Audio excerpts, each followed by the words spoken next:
दोस्तों आदाब नमस्कार। अभी इस वक्त हम हैं रैयापुर घाट में। जो रास्ता आपका चौकी मोना तितलिया पंचायत के लोग जो होता हुआ रैयापुर घाट जाता नदी के निकट, ये खुटियार जमीन है। इस जमीन के लिए हम लोगों ने कई बार आवाज उठाया है।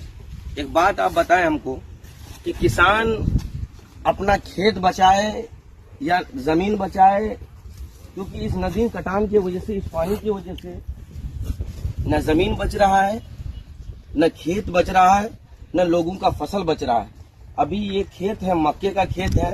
किसान को मजबूरन इतना जमा पूंजी लगाने के बावजूद भी अभी जो हालात है आप देख रहे हैं कि नदी कटान की वजह से एक किसान का जमीन भी खत्म हो रहा है, दूसरा चीज है कि उसका फसल भी खत्म हो रहा है। तो मैं सरकार से, हमारे इलाके के जितने भी प्रतिनिधि हैं, मैं उनसे ये चीज कहना चाहता हूँ कि ए भाइयों, ए नेताओं, कब तक जगोगे तुम?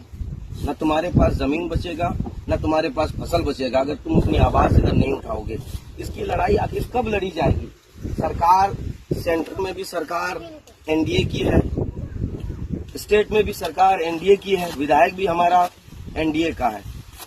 मैं अनुरोध करता हूँ कि सरकार जब ऊपर से लेकर के नीचे तक सिस्टम है, तो ये हालात आखिर कब बदलेगा? कि आखिर सरकार कैसे आए तो ये हालात बदलेगा?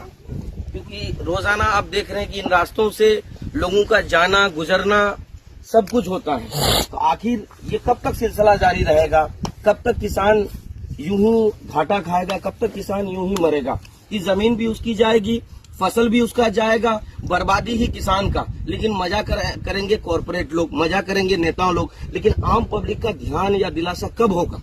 ये निदान आखिर कब तक होगा? कब तक हम लोगों को झेलना पड़ेगा? कब तक हम लोगों को अपनी आवाज उठानी पड़ेगी? जब अपना हम भूमि नहीं बचा पा रहे हैं, अपना खेत नहीं बचा पा रहे हैं, अपनी जमीन नहीं बचा पा रहे हैं, अपना फसल नहीं बचा पा रहे हैं, आज मजबूरन इस नदी कटान को लेकर के, आज मजबूरन इस मक्के का खेत को ये साइड से आप इतना देखो, ये काटा जा रहा है। आखिर क्यों?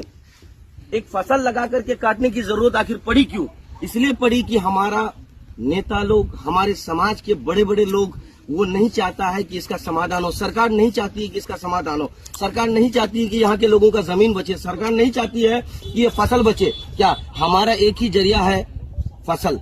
जब हमारे पास जमीन ही बचेगा तो फसल कैसे रहेगा? आप देख रहे हो कि ये फसल मजबूरन काटना पड़ रहा है। तो मैं सारे भाइयों से अपील करना चाहता हूँ कि हम जल्द एक आंदोलन, पदयात्रा नदी कटान को लेकर के चालू करेंगे। आप लोग प्लीज सहयोग करें ताकि हमें अपना जमीन, अपना मातृभूमि बचाना है। जब